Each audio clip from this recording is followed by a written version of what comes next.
Con el liderazgo de Joseph Biden en las encuestas, ha aumentado el optimismo de muchos demócratas y republicanos del movimiento anti-Trump por la posibilidad de que el presidente estadounidense pierda en noviembre, pero sería un error bastante considerable tenerlo fuera de la competencia, ya que tiene bastantes ventajas formidables, cuyo peso aumentará a medida que se acerque la elección. Estas ventajas no tienen nada que ver con sus logros y fracasos, sino con su maestría en el teatro político. Amigos de Noticias de Hoy, los invitamos a que se suscriban a nuestro canal y que participen en la caja de comentarios. Les recordamos que también realizamos encuestas diarias referentes a la política en los Estados Unidos. Sin más espera, comenzamos. Entre los liberales, predomina la visión de que gracias a los errores de Trump en la gestión de la pandemia del COVID-19 y la crisis económica que desató, los republicanos y los votantes independientes que se inclinan por él están recobrando la cordura. Pero esta es una lectura feliz de los hechos, pues Donald Trump ganó las elecciones en el 2016, convirtiendo su incapacidad profesional y de carácter para la presidencia en una virtud política. Desafiar a la clase dirigente le otorgó credibilidad entre los votantes republicanos, quienes creían que los políticos tradicionales ignoraban sus intereses. Donald Trump consolidó su apoyo agudizando el temor a una invasión del país por el tema inmigrante y su amenaza al dominio de los estadounidenses blancos. Se ofreció como el salvador y eso fue bastante suficiente para ellos. Ganó agudizando el temor a una invasión. Como la inmigración ilegal se ha desvanecido en la imaginación del público, pues Donald Trump ha buscado nuevas maneras de capitalizar los temores de los votantes y cree que encontró la clave en el fantasma de la criminalidad urbana. Claramente espera beneficiarse de las confrontaciones caóticas entre la policía y los manifestantes en grandes ciudades estadounidenses. No importa que la mayoría esté de acuerdo con las vidas de la gente de color. Si los votantes creen que el crimen y el desorden aumentarán como ocurrió en Chicago y otros lugares, harán más caso a sus miedos que a los ideales de la justicia social. Las personas con miedo buscan la protección de figuras de autoridad poderosas, y ninguna figura de autoridad es más poderosa que el presidente en ejercicio de Estados Unidos, quien comanda gigantescos recursos de seguridad. Es por eso que a tantos observadores les preocupa que el verdadero motivo de Trump para enviar fuerzas paramilitares federales a las ciudades estadounidenses no haya sido evitar la violencia, sino que provocarla. Como en todo caso la inmigración ilegal, pues Donald Trump trató de vincular el temor de la gente por su seguridad con una ansiedad más amplia relacionada con el cambio cultural. Así como Trump describió a los inmigrantes ilegales como criminales y amenazas a los valores tradicionales estadounidenses, muestra a los manifestantes como alborotados y amenazas a la cultura y la historia del país, que además están destrozando a los héroes de Estados Unidos.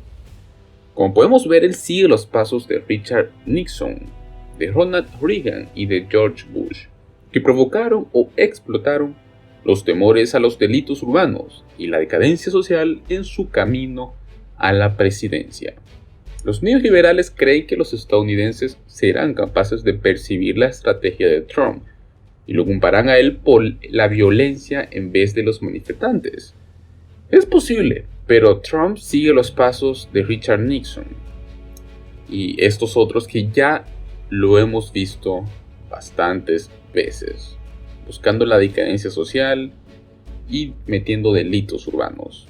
Imaginemos que es octubre. Los estadounidenses se han olvidado del mal manejo de Trump en la pandemia del COVID-19, cuya intensidad decae a medida que las vacunas llegan al mercado o el uso de las tapabocas y el distanciamiento social finalmente comienzan a funcionar. Ya no les interesa demasiado el tema de las promesas de Biden a mejorar la situación sanitaria, ocuparse de las injusticias raciales o reparar las relaciones de Estados Unidos con sus aliados. En ese momento les va a preocupar el aumento de la criminalidad, las interminables protestas y lo que perciben como ataques de la izquierda a los valores y las instituciones tradicionales.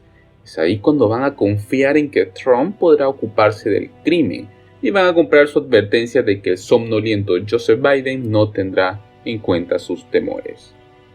Ante este escenario, pues Biden puede elegir entre tres respuestas.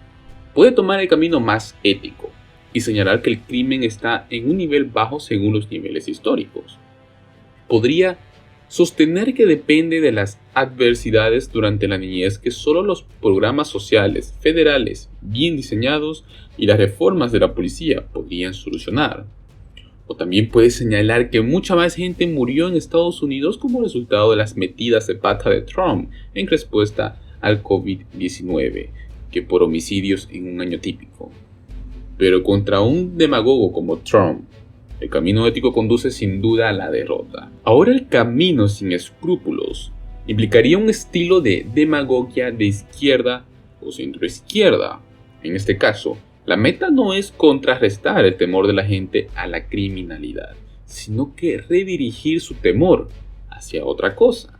Biden podría tratar de alimentar el temor a la policía o un estado policía de matones paramilitares federales dirigidos por Trump.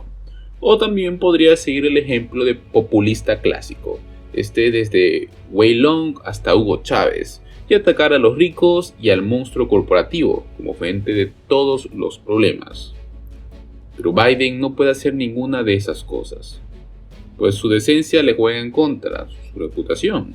Apelar a los temores primordiales de los votantes no sería increíble o creíble por muchas razones, entre otras, ya que Biden es producto de la clase dirigente. Afortunadamente, Biden cuenta con una estrategia que se podría tomar como mejor: hacer de la demagogia de Trump en el tema de su campaña.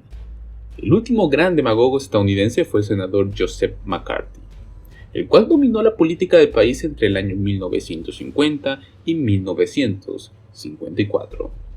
McCarthy amasó su poder insistiendo sobre el supuesto fracaso de la clase dirigente política, para así oponerse a la amenaza soviética y a la influencia comunista. Tanto él como Trump se basaron en hechos reales, aunque débiles.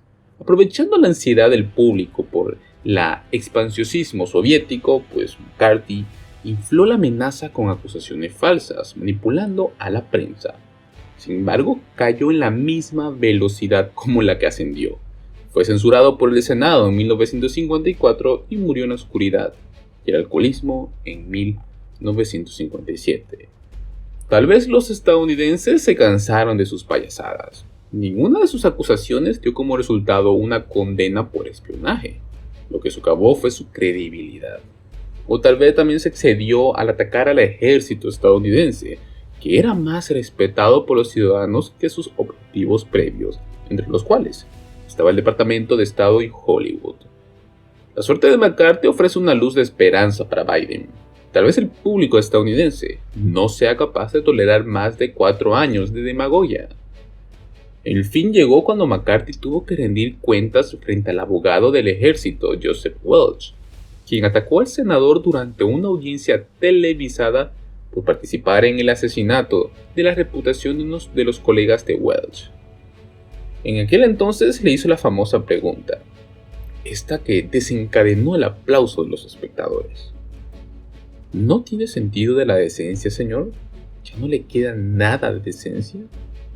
La suerte de McCarthy ofrece una luz de esperanza para Biden, tal como lo estoy diciendo. Muchos de los votantes de Trump parecen haber entendido que tiene poco más que entretenimiento para ofrecer, e incluso eso resulta menos atractivo ahora que el numerito de Trump le es familiar.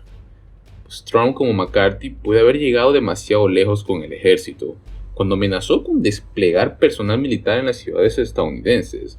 Rompió la norma que separa a los militares de la política, y si él intenta enredar nuevamente al ejército en la política interna, aunque por el momento ha dado paso atrás, pues Biden podría acusarlo de corromper una institución muy respetada. Pero la mejor estrategia de Biden será guiar la atención de los votantes hacia las formas en las que Trump los ha manipulado.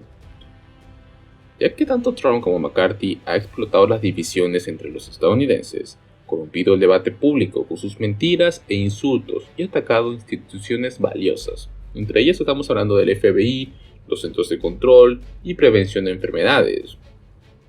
Entonces Biden debería preguntar: señor Trump, ¿no tiene sentido de la decencia?